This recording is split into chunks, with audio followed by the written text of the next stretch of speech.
and welcome back to GME Compass. I'm Daphne Aragueta. Today, we're going to talk about something that sounds really simple on the surface, which is residency versus fellowship. But once you've actually worked in GME, you're going to realize that there are difference in environments operationally, educationally, and emotionally. A lot of people think that fellowship is simply more training after residency, but there is a much bigger transition that happens underneath. And this became really clear to me after transitioning from fellowship into residency myself. I started as a fellowship manager with two fellowships, and by the time I transitioned to residency after 6 years, we had five. And I thought I understood the differences before, but living in both spaces, it really showed me how much the structure, the culture, the learner expectations, and even how the program operations change. So today we're going to talk about, or we're going to break down what changes for the trainees, what changes for the programs, and then also for us as GME for professionals for supporting them, what changes. We have no financial disclosures, and any content that we share here on GME Compass is based on our own personal experiences in graduate medical education, and they reflect our own professional insights. The perspectives we share are our own, and we don't represent, they don't represent any of the views of any institution or organization that we have been or are affiliated with. So before we begin to compare residency and fellowship, let's take a step back and look at where each one fits within the whole physician training pathway or journey. Most of us in GME understand that residency and fellowships are different. But what we don't always stop to think about is how many of those areas of differences actually impact. So we're going to start by looking at the overall purpose and the structure of each training stage, and then how residencies and fellowships are designed to accomplish those different educational goals. From there, we're going to talk about the curriculum itself, and then we'll talk about things like block schedules, rotations, educational requirements, milestones, board prep, competency assessment, and how those elements look different depending on whether you're supporting a residency or you're supporting a fellowship. The expectations, level of autonomy, professional identity, career goals of a resident are very different than those from a fellow, and those differences influence how the programs support them. We're going to examine, or we'll talk about how program operations change between residencies and fellowship programs, including your role as a coordinator in terms of recruitment, scheduling, evaluations, and also the learner support. And then finally, we'll talk about the relationship between the coordinators and the trainees and how that evolves, and as well as the different mentorship and support needed or needs between residents and fellows have throughout their training and journey. So my hope is by the end of this is that you'll have a better understanding of how residencies and fellowships differ, but also why those differences matter when you're designing educational experiences and supporting trainees every day. So every physician starts with medical school. Medical school provides the foundational knowledge and introduces students to patient care, but it's only the beginning of the clinical training. After graduation, physicians enter residency training. Residency is where they learn how to independently practice within their chosen field, whether that's someone that wants to become a pediatrician or a surgeon or a psychiatrist or an OBGYN. Residency serves as that bridge between medical school and independent practice. Others pursue additional training through fellowship. Fellowship allows physicians to gain expertise within a specific area of their specialty. So, for example, internal medicine, residents can pursue cardiology, they can pursue gastroenterology, nephrology. In OBGYN, resident may pursue maternal fetal medicine, MFM. They might pursue gynecologic oncology or reproductive endocrinology and fertility or urogynecology. And one important distinction is that every fellow has completed residency and must complete a residency to be able to be eligible for fellowship, but not every resident becomes a fellow. And understanding where each stage fits is going to help to be able to explain why the educational goals, the learner needs, and the program structures look different. So now that we've established where the residency and fellowship fits within this training continuum, now let's compare them at a high level before diving into each one of the experiences separately or individually. These are usually the first distinctions that come to mind, which is residency focuses on specialty training, and the goal is to develop a competence across the entire field of that branch of medicine. Fellowship focuses on subspecialty training, and that goal then shifts from just a broad competence to advanced expertise within a narrow area within that subspecialty. Because of those differences, the educational experiences are also going to look different. Residency tends to provide more broad clinical exposure. Residents rotate through multiple services and settings to be able to ensure that they gain the experience of the full scope of their specialty. Fellowship is much more focused. Fellows spend the majority of their time developing like a deeper knowledge and skill within a specific clinical area. The curriculum also evolves. Residency programs are often highly structured. Rotations, educational experiences, progressions is also carefully mapped out over multiple years. Fellowship programs still have structure, but there's more flexibility and individualization based on career goals, research interests, and then also procedural experiences. You're going to notice the differences in program size as well. Residency programs may have dozens or hundreds of trainees across multiple classes. Fellowships are frequently much smaller and may only have 1 to 2 fellows per year. So these differences affect everything from recruitment, scheduling to evaluations, and also trainee support. So we're going to unpack all these different areas in more detail further on in the episode. Now that we looked at the overall training pathway and established some of the high level differences between residency and fellowship, let's focus specifically on residency. So, when people think about a physician training, 9 times out of 10, residency is often what comes first to mind. When there's physicians, this is where the physician is going to develop the foundation of their specialty. They're going to learn to care for patients independently, and then they're going to begin to shape their professional identity. Residency is also where many of our systems, processes, and evaluations and educational structures are concentrated. Over the next few slides, we're going to look through residency from several perspectives. The purpose of the residency training, how the resident curricular is actually structured, the resident experience, the operational responsibilities that support residency programs, and then the unique relationship that coordinators develop with residents throughout their training. Residency is designed to create physicians who can safely and independently practice within their specialty. The emphasis is more on breadth rather than depth. Residents need exposure to a wide range of patient populations, clinical conditions, procedures, and practice settings. Programs are responsible for ensuring that the learners or residents experience has enough variety to be able to develop competence across the specialty as a whole.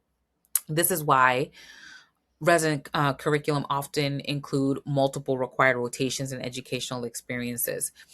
The goal is simply not to complete training requirements. The goal is to build clinical judgment necessary to care for patients independently and safely. Throughout residency, residents progress requiring significant supervision to functioning with increasing autonomy. Programs carefully monitor this progression through evaluations, milestones, direct observation, and also faculty feedback. Another important outcome of residency is board eligibility. So, completion of residency training allows the physician to sit for specialty board examinations, which is often a critical step towards certification and also practice. As program managers and coordinators, much of what we do operationally supports these goals. Scheduling evaluations, coordinating educational activities, milestones, accreditation requirements all exist to be able to ensure that residents are progressing towards independent practice. The next question becomes, how do programs actually accomplish that? So let's take a look at the structure of the residency curriculum and then the educational framework that also supports the residents' development. One of the biggest responsibilities of a residency program is designing a curriculum that's going to ensure that the residents receive that breadth of experiences they need to become competent physicians. Most residency programs organize training through a block schedule or rotation schedule. So, depending on the specialty, this may be structured in a 4 week block, a monthly rotation, or longitudinal experiences that are going to occur throughout the training. The block schedule serves as the roadmap for the entire educational experiences. Residents rotate through a variety of services and clinical settings in order to gain the full scope of specialty. For example, OBGYN. Residents may rotate through labor and delivery. They may do benign gynecology. They may do urogynecology, reproductive endocrinology and fertility, maternal fetal medicine, and also gynecologic oncology. And each one of these experiences, what it does is that it contributes to something different to each, to the resident's overall development. Programs also need to make sure or ensure that residents complete required clinical experiences, case minimums, case logs, established by the ACGME and the specialty boards. Beyond clinical rotations, residency programs provide a structured educational curriculum that often includes, as we know, didactic conferences that we have to coordinate, grand rounds that we sometimes have to coordinate, simulation training that we have to coordinate, journal clubs that we have to coordinate, M&Ms and mortality conferences. Sometimes we don't have to coordinate those, but it all depends. Board review sessions and also scholarly activity. While residents are learning on the clinical side, they're also participating in these educational experiences in order to be able to reinforce and expand their knowledge. Another major component is competency assessment. Programs continuously evaluate residents through milestones and competency based assessments to be able to determine whether they are progressing towards independent practice. And ultimately, all of these pieces work together to prepare residents for specialty board certification and independent clinical practice. Of course, the curriculum is only one part of this equation. When I think about residents, I often think about growth.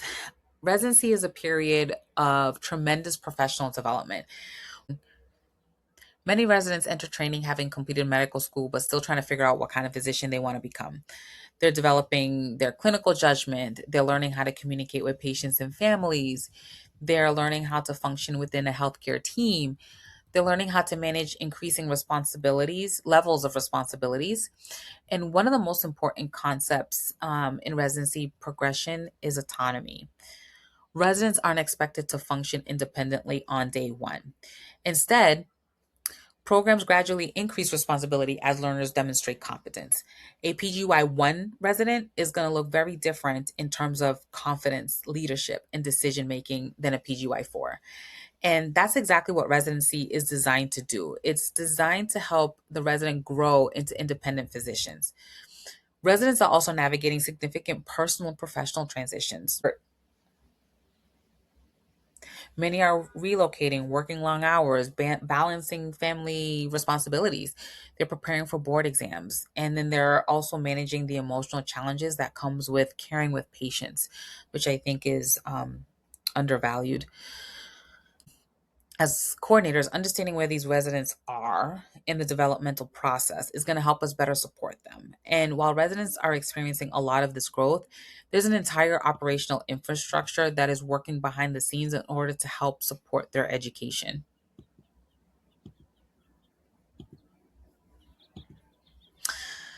This is probably the slide where most coordinators are nodding their heads. When people think about residency programs, they often think about the educational side, but there's an enormous amount of operational work that's happening behind the scenes. Residency programs are often managing large number of trainees, multiple class levels, very complex rotation and block schedules, vacation requests, duty hour monitoring, evaluation cycles, milestone reporting, recruitment, orientation, graduation. In many programs, the coordinators are balancing the needs of 20, 30, or even hundreds of residents at the same time. There is also a significant accreditation component. Programs must ensure compliance with the ACGME requirements while maintaining documentation, supporting committees such as your CCC and PEC, preparing for ADS updates and tracking educational outcomes. Because residency programs tend to be larger and more complex, operations usually rely heavily on the systems and the processes and also standardization. become experts in project management without even actually officially carrying the title, just like many other titles that we don't officially carry.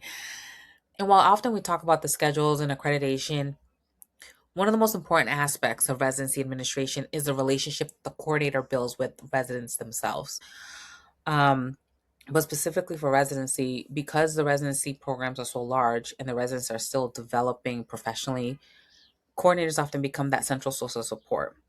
They come to us for questions on their schedules, evaluations, if they need to take a leave, reimbursements, policy questions, graduation requirements, board applications, and sometimes career planning.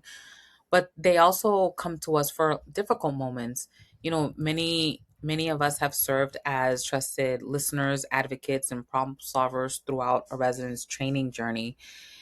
In some ways, we're helping the residents navigate not only the program, but also the transition from a learner to independent physician. Because residents often need more structure and guidance, the coordinator relationship can feel very, very hands on. And we spend years watching them grow and celebrating their successes along the way. And that's one of the most rewarding parts of this job. So now that we've explored, before I get all teary eyed, now that we've explored the residency in depth, let's shift our focus to fellowship training. While fellowship builds upon residency, it serves a very different educational purpose. The physician entering fellowship is no longer learning the fundamentals of the specialty. They know that they can practice independently at this point in that specialty. They've already established the foundations through the residency training. Instead, fellowship now starts to focus on developing the expertise in advancing clinical skill and then also preparing physicians for that highly specialized practice. Because goals are different, the curriculum looks different, the learner needs are different, and then the relationship with faculty is also different, and the coordinator's role often evolves as well. So as we move through this section, think about how the differences influence not only the educational experience, but also the operational and administrative work that supports fellowship programs. And you're likely going to recognize some similarities to residency, but you're also going to begin to see where the paths actually start to diverge.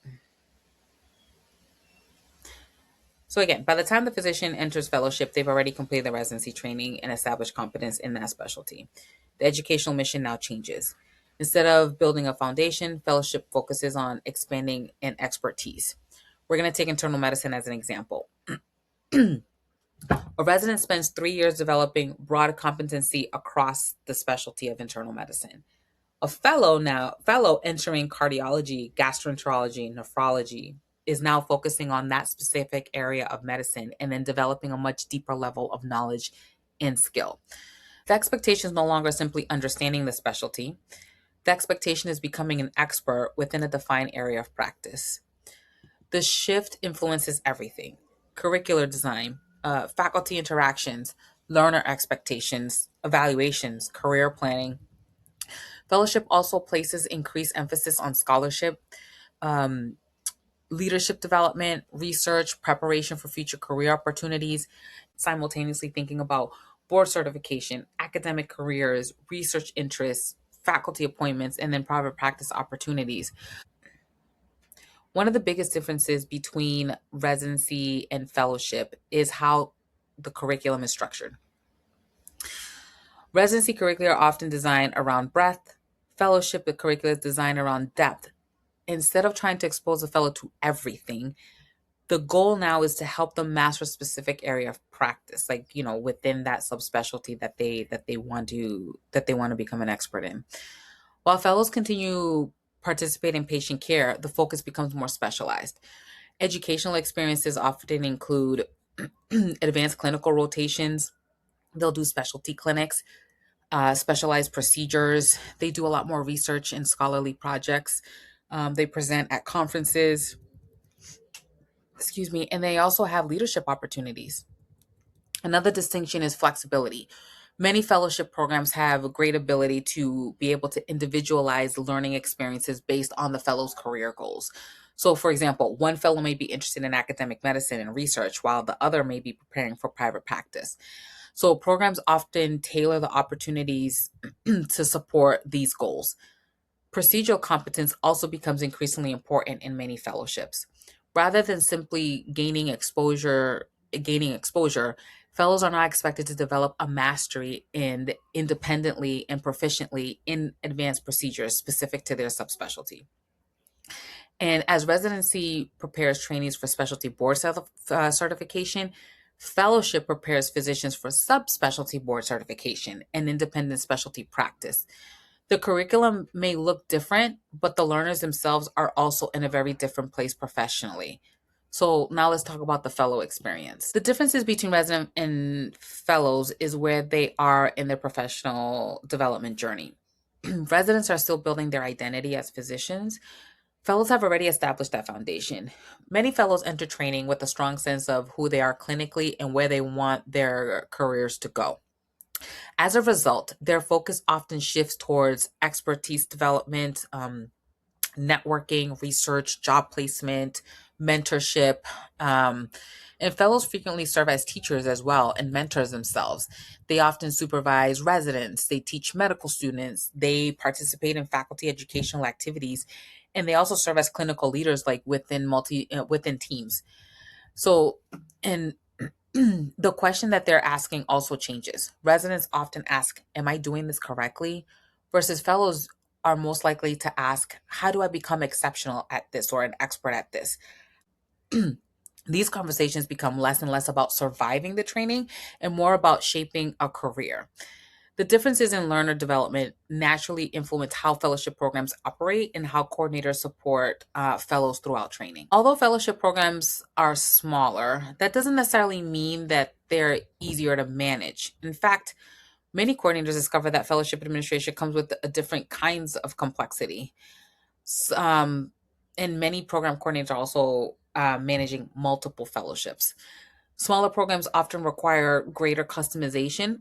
Again, I managed 5 fellowships and baseline accreditation was the same, but every program was individualized and, based on their educational goals and needs and requirements. So coordinators may be managing individualized elective experiences, research schedules, conference attendance, scholarly activity, faculty mentorship and opportunities. And, faculty involvement can also be much more hands on because fellowship programs are smaller. Coordinators frequently, you end up working more closely with the faculty to be able to coordinate the educational experiences and career development opportunities. Recruitment also looks different. Fellowship applicants are often evaluating procedural volume, the research opportunities within the program, faculty mentorship, the reputation of the subspecialty within that institution, and then also career placement. Where did your graduating fellows, where did they land? Where did they go? What kind of jobs did they get? The operational focuses shift from managing a large system to supporting a really a highly individualized educational experiences. And that requires a very different skill set. And perhaps one of the noticeable differences for coordinators is how the relationship with fellows evolves compared to the relationships that you build with your residents. Differed. Many fellows are only with us for 1 to 3 years. So the relationship develops differently than it does in residency. The relationship becomes less directive and more collaborative. Fellows have already got navigated residency. They understand evaluations, rotations, accreditation, educational experiences. Our conversations become more focused. We talk about career planning, conferences they want to attend, scholarly projects that they're doing, networking opportunities that they're seeking, where they stand with board certification, credentialing for their appointments, to their new practices, contract negotiations, job searches. I've definitely been a part of all these different conversations with my fellows. So your role shifts from helping them navigate through training to helping them prepare for independent practice.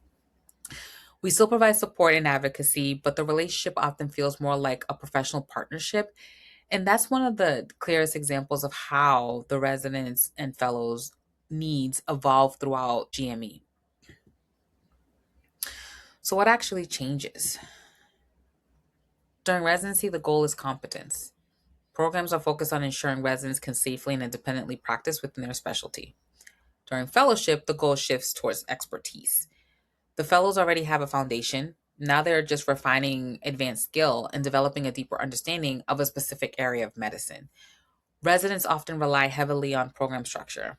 Residents need direction and guidance.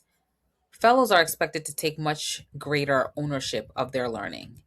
The faculty relationship they also change as well. Residents seek supervision, fellows seek mentorship. Faculty are no longer simply evaluating performance, they're helping them shape their careers. So many fellows are actively preparing for life after training while still completing educational requirements. So again, they're physicians, but they're still learning. Faculty relationships often look very different in residency and fellowship. Residents depend heavily on faculty for teaching, feedback, supervision. The relationship centers on skill development and assessment. Fellows still receive feedback, but the relationship often becomes more mentorship focused. Faculty frequently help the fellows with all the things that we discussed previously when it comes to research opportunities and networking and guidance and academic advancement, job placement. One concept we hear more often in fellowship is sponsorship. See, mentorship is advice. Sponsorship is opening the doors. And that's often one of the biggest shifts that we see in trainees moving from residency to fellowship. Faculty may recommend fellows for committees, presentations, collaborations, or even job opportunities. Recruitment is another area where the differences become very clear. Residency applicants often focus on the culture and the wellness, location, educational environment, and the camaraderie within the residence. Fellowship applicants frequently focus on procedural volume, research opportunities, faculty mentorship, subspecialty reputation, and then also career placement. Where did the fellows go after graduation? And the questions they ask are different because their career stage is different. For example, in residency interviews, applicants often ask about the culture and the support systems. And in fellowship interviews, I found that applicants were more likely to ask about, faculty mentorship, what research opportunities are available, and again, where graduates ultimately ended up going after they graduated.